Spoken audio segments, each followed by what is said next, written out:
ಬ್ರಹ್ಮಾನಂದಂ ಪರಮಸುಖದಂ ಕೇವಲಂ ಜ್ಞಾನಮೂರ್ತಿಂ ದ್ವಂದ್ವಾತೀತಂ ಗಗನ ಸದೃಶಂ ತತ್ವಮಾಸಾದಿಲಕ್ಷ್ಯಂ ಏಕಂ ನಿತ್ಯಂ ವಿಮಲಂ ಅಚಲಂ ಸರ್ವದಿ ಸಾಕ್ಷಿಭೂತಂ ಭಾವಾತೀತಂ ತ್ರಿಗುಣಹಿತಂ ಸದ್ಗುರುಂ ತಂ ಸಾಯಿ ನಮಾಮಿ.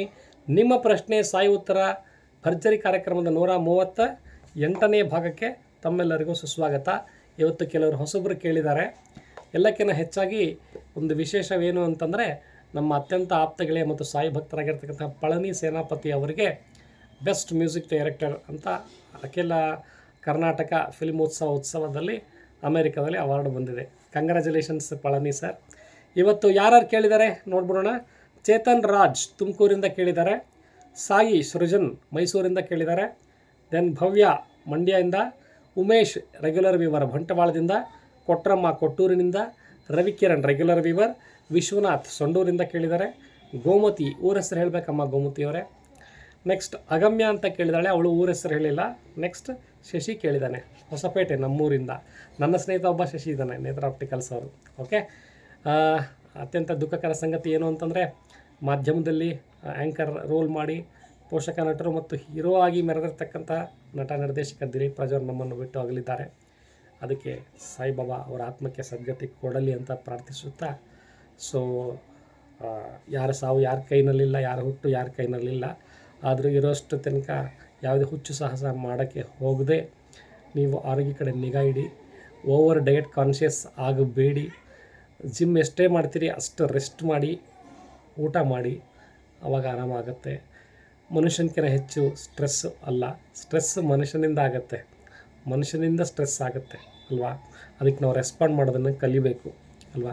ಇದು ಅವನಿಗೋಸ್ಕರ ಆಗಿದೆ, ಅವ್ರ ತಪ್ಪು ಅವ್ರದ್ದೇ ತಪ್ಪು ಅಂತ ಹೋದವ್ರ ಮೇಲೆ ನಾನು ಹೇಳ್ತಾ ಇಲ್ಲ. ಎಷ್ಟು ಹುಷಾರಿದ್ರೆ ಕಮ್ಮಿ ಅಂತ ನನ್ನ ತಂದೆಯವ್ರು ಹೇಳ್ತಾಯಿದ್ರು. ಚಾಟಿಂಗಲ್ಲಿ ಒಬ್ಬರು ಕೇಳಿದರು, ಅಣ್ಣ 12 ಗಂಟೆ ಮಧ್ಯಾಹ್ನದಷ್ಟೊತ್ತಿಗೆ ವೀಡಿಯೋ ಮಾಡೋಷ್ಟು ತಾವು ಎಷ್ಟು ಹೈರಾಣ ಆಗಿಬಿಟ್ಟಿರ್ತೀರಿ ವೀಕು ಅಂತ. ಅದು ಖಂಡಿತ ಹೌದು. ಎಸ್ಪೆಷಲಿ ಊರಿಗೂ ಎಲ್ಲ ಹೋಗಿ ಬಂದಮೇಲೆ ಇನ್ನಿಷ್ಟು ಪ್ರಾಬ್ಲಮ್ ಆಗಿರುತ್ತೆ. ಪ್ರಾಬ್ಲಮ್ ಅಂತಂದರೆ ರೆಸ್ಟು ಭಾಳ ಬೇಕು ಮನುಷ್ಯನಿಗೆ ಅಲ್ವಾ. ದ್ಯಾಮವ್ವ ದುರ್ಗವ್ವನ ಜಾತ್ರೆ ಅತ್ಯದ್ಭುತ ರೀತಿಯಲ್ಲಿ ನಡೆಯಿತು.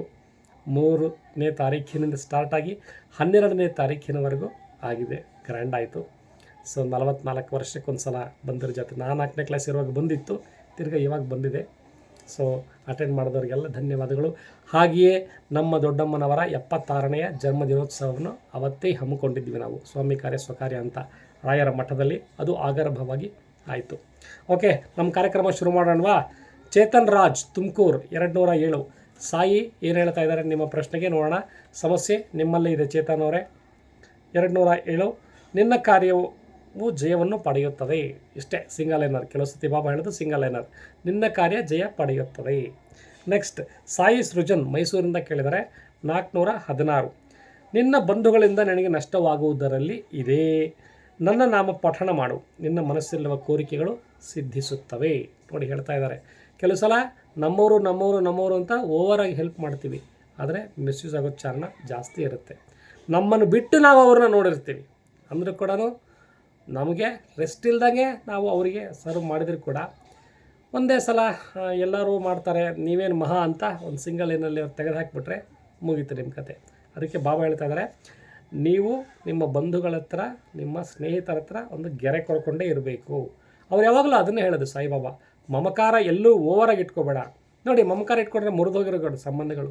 ಮಮಕಾರ ಓವರ್ ಇರಬಾರ್ದು, ಮಮಕಾರವನ್ನು ಸಮಕಾರವಾಗಿ ಮಾಡಿಕೊಂಡಾಗ ನಿಮಗೆ ಜಯ ಸಿಗತ್ತೆ ಅಂತ ಬಾಬಾ ಹೇಳೋದು. ನಿನ್ನ ಬಂಧುಗಳಲ್ಲಿ ನಷ್ಟವಾಗೋದ್ರಲ್ಲಿದೆ ಅಂತೆ ಸೃಜನ್ ನಿನಗೆ, ಅದಕ್ಕೆ ನಾಮಪಠಣ ಮಾಡಬೇಕಂತೆ, ಸರಿ ಹೋಗುತ್ತೆ. ನೆಕ್ಸ್ಟ್ ಭವ್ಯ ಮಂಡ್ಯದಿಂದ ಕೇಳ್ತಾರೆ 116.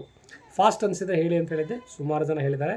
ನಿಮ್ಗೆ ನೌಕರಿ ಇರೋದು ಗೊತ್ತು ಉಮೇಶ್ ಅವರೇ, ಆದರೂ ಸ್ವಲ್ಪ ನಿಧಾನ ಮಾಡಿದರೆ ನಮಗೆ ಅನುಕೂಲ ಅಂತ ನಿಧಾನವಾಗಿ ಹೇಳ್ತಾ ಇದ್ದೀನಿ. ಇವತ್ತು ಮನೆಯಿಂದಲೇ ಕೆಲಸ ಇರೋದ್ರಿಂದ. 116, ಸಂದೇಹದಿಂದ ನನ್ನ ನಾಮ ಜಪ ಮಾಡಬಾರದು, ಎಲ್ಲವೂ ನಾನೇ ಎಂದು ಗುರುವಾರ ಜಪ ಮಾಡಿ ಇದ್ದಲ್ಲಿ ಬಾಬಾರ ಕೃಪಾ ಕಟಾಕ್ಷ ಉಂಟಾಗುವುದು. ನೋಡಿ, ಯಾವಾಗಲೂ ನಾನು ವಿಜಯ್ ಪ್ರಕಾಶ್ ಸರ್ ಹೇಳಿದ್ದ ಒಂದು ರೀಲಲ್ಲಿ ಅನುಮೋದಿಸ್ತೀನಿ. ಯಾವಾಗಲೂ ಗುರುವಿನ ಮೇಲೆ ನಾವು ನಂಬಿಕೆ ಇಟ್ಟು ಗುರುಪಠಣ ಮಾಡಬೇಕು. ನಾವೇನಾದ್ರು ಗುರುಗಳ ಬಗ್ಗೆ ವಿಶ್ವಾಸವಿಟ್ಟು ನಮ್ಮ ಕಷ್ಟಗಳ ಬಗ್ಗೆ ಯೋಚನೆ ಮಾಡ್ತಾ ಇದ್ದರೆ ಗುರುವಿಗೆ ಇನ್ಸಲ್ಟು ಅಂತ ಬಾಬಾ ಅದನ್ನೇ ಹೇಳ್ತಾ ಇದ್ದಾರೆ. ಸಂದೇಹ ಇಟ್ಟು ನನ್ನ ನಾಮ ಜಪ ಮಾಡು, ಆಯಿತಾ. ಎಲ್ಲವೂ ನಾನೇ ಎಂದು ಗುರುವಾರ ಜಪ ಮಾಡಿದರೆ ನಿನಗೆ ಒಳ್ಳೆಯದು, ಬಾಬಾರ ಕೃಪಾ ಕಟಾಕ್ಷ ಉಂಟಾಗುತ್ತದೆ ಅಂತ ಬರ್ತಾ ಇದೆ. ಭವ್ಯವರೇ, ಆನ್ಸರ್ ಸಿಕ್ಕಿದೆ ಅಂತ ಅಂದ್ಕೊಂಡಿದ್ದೀನಿ. ನೆಕ್ಸ್ಟ್ ಬಂಟ್ವಾಳ ಉಮೇಶ್, ನಮ್ಮ ರೆಗ್ಯುಲರ್ ವ್ಯೂವರ್. ಅಗೈನ್ ಇವರು ಮತ್ತೆ 108 ಕೇಳಿದ್ದಾರೆ. ಸೊ 108ರಲ್ಲೇ ಭಾಳ, 8+1 9 ಅಲ್ವಾ, ಅದಕ್ಕೋಸ್ಕರ. ಆನಂದವು ಕೈಗೆ ಎಟುಕುವಂತೆ ಇದೆ, ಆದರೂ ನಿಮ್ಮ ಮನಸ್ಸು ಚಂಚಲ, ನಿಮ್ಮ ಕಾರ್ಯ ಸಫಲವಾಗೋಲ್ಲ. ಸ್ಥಿರಚಿತ್ತದಿಂದ ಬಾಬಾ ಧ್ಯಾನಿಸ್ಬೇಕು. ನೋಡಿ, ಬಾಬಾನ ಧ್ಯಾನಿಸಂದರೆ ಬರೀ ಜಪಮಾಲೆ ಇಟ್ಕೊಂಡು ಬಾಬಾ ಅಂತ ಎಲ್ಲೆಲ್ಲೋ ಕಡೆ, ಟಾಕೀಸ್ ಕಡೆ, ಆಮೇಲೆ ನಮ್ಮ ಮನೆ ಕಡೆಗೆ, ನಮ್ಮ ಬಂಧುಗಳ ಕಡೆಗೆ ವಿಚಾರ ಮಾಡಿಕೊಂಡು ನಾವು ಹಿಂಗೆ ಮಾಡಿದರೆ ಆಗಲ್ಲ. ಪಠಣ ಮಾಡಬೇಕಾದ್ರೆ ತದೇಕ ಚಿತ್ತದಿಂದ ಅಂತ ಹೇಳ್ತಾ ಇದ್ದಾರೆ ಬಾಬಾ. ಉಮೇಶ್ ಕೇಳ್ರಿ, ಆನಂದ ಕೈಗಿಟ್ಟುವಂಥದ್ದೇ, ಆದರೂ ನಿನ್ನ ಮನಸ್ಸು ಚಂಚಲ ಮಾಡ್ಕೋಬೇಡ, ಕಾರ್ಯ ಸಫಲವಾಗಲ್ಲ. ಸ್ಥಿರಚಿತ್ತದಿಂದ ನನ್ನ ನಾಮ ಜಪವನ್ನು ಮಾಡುವಂತ ಬರ್ತಾ ಇದೆ. ಕೊಟ್ರಮ್ಮ, ಚೆನ್ನಾಗಿದ್ದಾರೆ ಕೊಟ್ರಮ್ಮವರೇ. 803 ಕೇಳಿದ್ದಾರೆ ಕೊಟ್ರಮ್ಮವರು. ಈ ವಾರ ಸ್ವಲ್ಪ 700 ಗಡಿ ದಾಟಿದ್ದಾರೆ ಕೊಟ್ರಮ್ಮವರು. ಸಮಸ್ಯೆ ನಿಮ್ಮಲ್ಲಿದೆ ಕೊಟ್ರಮ್ಮ, ದಿನವೂ ಆಶೀರ್ವಾದ ಕೊಡ್ತೀರಾ, ಅದೇ ನಮಗೆ ಪರಮ ಧನ್ಯವಾದಗಳು, ಪರಮ ಸಂತೋಷ. ಅದೇ 803ರಲ್ಲಿ ಬಾಬಾ ಏನು ಹೇಳುತ್ತಿದ್ದಾರೆ ಅಂತ ನೋಡೋಣ. ನಿಮ್ಮಷ್ಟು ಕುತೂಹಲ ನನಗೂ ಇದೆ. ಸೊ ನಿಮ್ಮ ಮಗುವಿಗೆ ಆರೋಗ್ಯವನ್ನು ಇನ್ನೂ ಅನುಗ್ರಹಿಸುವನು, ನಿಮ್ಮ ಮನಸ್ಸಲ್ಲಿ ಕೋರಿಕೆ ನೆರವೇರ್ತವೆ, ಬಾಬಾ ಆಶೀರ್ವಾದ ಲಭಿಸುತ್ತದೆ. ಬಾಬಾರವರನ್ನು ನಂಬಿ ನೋಡಿ. ಮೋಸ್ಟ್ಲಿ ನಿಮ್ಮ ಮಗನಿಗೋ ಮೊಮ್ಮಗನಿಗೋ ಆರಾಮಿಲ್ದಂಗಿದ್ದೆ ಅನಿಸುತ್ತೆ, ಅದೇನೋ ಇರಬಹುದೇನೋ. ನಾನು ಅನುಗ್ರಹಿಸ್ತೀನಿ, ನನ್ನ ಕೋರಿಕೆ ನನಗೆ ಸದಾ ಇದೆ, ಮನಸ್ಸಿನಲ್ಲಿ ನೆರವೇರುತ್ತೆ ನನ್ನ ಕೋರಿಕೆ, ಬಾಬಾ ಆಶೀರ್ವಾದ ಇದೆ ಅಂತ ಗ್ರೀನ್ ಸಿಗ್ನಲ್ ಕೊಟ್ಟಿದ್ದಾರೆ ಬಾಬಾ ಕೊಟ್ರಮ್ಮವರೇ. ರವಿ ಕಿರಾಣ್ 181 ಕೇಳಿದ್ದಾರೆ ರವಿಯವರು. ರವಿ ಊರು ಮತ್ತೆ ಹಾಕಿಲ್ಲ ರವಿ, ಸಮಸ್ಯೆ ನಿನ್ನಲ್ಲೇ ಇದೆ. ನಿಮ್ಮ ಸ್ವಪ್ನದಲ್ಲೇ ನನ್ನ ಸಂಕಲ್ಪದಿಂದ ಕಾಣಿಸಿಕೊಳ್ಳುತ್ತೇನೆ, ಆಯಿತಾ? ಅದು ನಿಮ್ಮ ಅದೃಷ್ಟವೆಂದು ಭಾವಿಸಿ ನನ್ನ ಮಂತ್ರ ಜಪ ಮಾಡಿರಿ, ನಿಮ್ಮ ಕಾರ್ಯ ಸಫಲವು. ಕೆಲವು ಸಲ ಬಾಬಾ ಕನಸಲ್ಲಿ ಬರೋದು ಅವ್ರ ಆಶೀರ್ವಾದ. ಎಷ್ಟೋ ಸಲ ನಾವು ಕನಸಲ್ಲಿ ಬರಲಿ ಅಂದ್ಕೊಂಡ್ರೆ ಬರಲ್ಲ. ಕೆಲವು ಸಲ ರ್ಯಾಂಡಮ್ ಆಗಿ ಬಾಬಾ ಅಂದ್ಕೊಂಡು ಮಲ್ಕೊಂಡಿರ್ತೀವಿ, ಟಕ್ಕಂತ ಬಂದಿರುತ್ತೆ ಅಲ್ಲ. ಕನಸಿನಲ್ಲಿ ಬಾಬಾ ಬರೋದು ಒಳ್ಳೆಯ ಚಿಹ್ನೆ. ಅವಕ್ಕೆ ಹೇಳ್ತಾ ಇದ್ದಾರೆ, ನಿಮ್ಮ ಸ್ವಪ್ನದಲ್ಲಿ ಬಂದು ನಾನು ಸಂಕಲ್ಪದಿಂದ ಕಾಣಿಸ್ಕೊಳ್ತಾನೆ, ಅದು ನಿಮ್ಮ ಅದೃಷ್ಟ ಅಂತ ಭಾವಿಸ್ರಿ, ನನ್ನ ಮಂತ್ರ ಪಠಣ ಮಾಡಿ, ನಿಮ್ಮ ಕಾರ್ಯ ಸಫಲವಾಗುತ್ತೆ ಅಂತ ಬರ್ತಾ ಇದ್ದಾರೆ ರವಿ ಅವರೇ. ವಿಶ್ವನಾಥ್ ಸೊಂಡೂರ್ 100 ಕೇಳಿದ್ದಾರೆ, ಸೆಂಚುರಿ. ಓಕೆ, ನಮ್ಮ ತಂದೆ ಫ್ರೆಂಡ್ ಒಬ್ಬರು ವಿಶ್ವನಾಥ್ ಅಂತ ಇದ್ದಾರೆ, ಅವರು ಸೊಂಡೂರಿನವರೇ, ರಾಜಪುರೋಹಿತರ ವಂಶದವರು.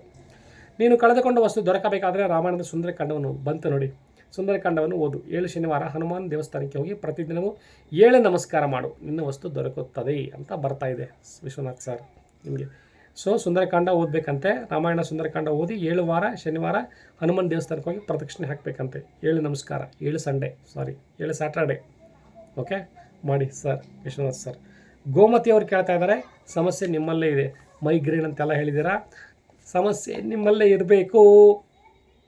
ಹೌದು, ಅಜ್ಜನ ಮನೆ ನೀರು, ಬೆಂಗಳೂರು ನೀರು, ಕಾವೇರಿ ನೀರು, ಮಲಪ್ರಬಂಧ ಮಿಕ್ಸ್ ಗಂಟ್ಲ ಇದಾಗಿದೆ. ನನ್ನ ಮಂತ್ರವೇ ನಿನಗೆ ಶ್ರೀರಕ್ಷೆ, ನಾನು ನಿರ್ರಕ್ಷಕ, ನೀನು ಸಂಶಯ ಪಡಬೇಕಾಗಿಲ್ಲ ಅಂತ ಬರ್ತಾ ಇದೆ ಗೋಮತಿಯವರೇ. Don't doubt.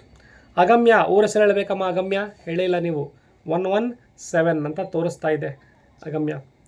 117ಅಲ್ಲಿ ಬಾಬಾ ಹೇಳ್ತಾ ಇದ್ದಾರೆ, ಪ್ರೇಮಪೂರ್ವಕವಾಗಿ ಹನುಮಂತನ ಪಠಣವನ್ನು ಮಾಡಿ, ಸುಂದರಕಾಂಡ ಪಠಣ ಮಾಡಿ, ನಿಮ್ಮ ಗ್ರಹದಲ್ಲಿ ಉಂಟಾಗಿರುವ ಗ್ರಹದೋಷವು ತೊಲಗುತ್ತದೆ. ಕೆಲವು ಸಲ ಗ್ರಹದಲ್ಲಿ ನಾನಾ ಥರ ನೆಗೆಟಿವಿಟಿ ತುಂಬ್ಕೊಂಬಿಟ್ರೆ ಬಾಬಾ ಸುಂದರಕಾಂಡವನ್ನೇ ರೆಫರ್ ಮಾಡೋದು.